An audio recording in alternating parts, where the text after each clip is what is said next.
Have you ever found yourself having to do some multiplication question, but instead of trying to do it mentally, you find yourself reaching for a calculator?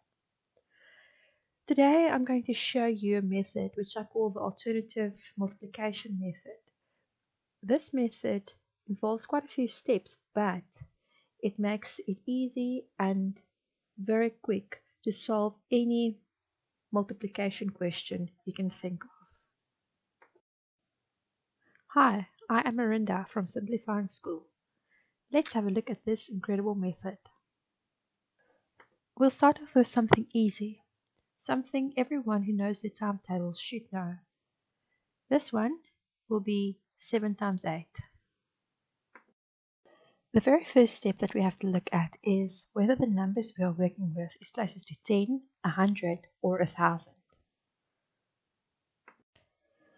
In this case, both numbers that we need to multiply are closest to 10. We'll start off by saying 10 minus 7, and that gives us 3. Next, we'll do the same thing with the 8. 10 minus 8 gives me 2.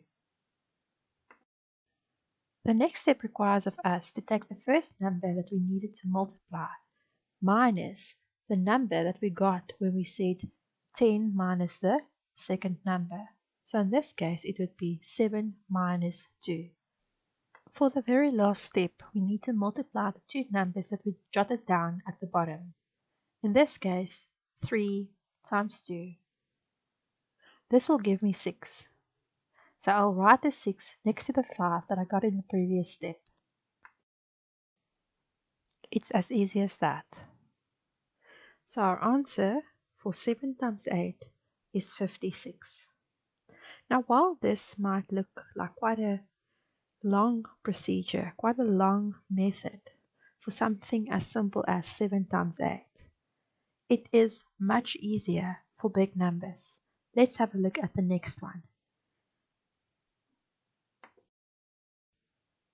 97 times 89. Just like in the previous example, we need to go and look which numbers they're the closest to, 10, 100 or 1000. In this case, both of them are closest to 100, so we'll, for both of them, say 100 minus number.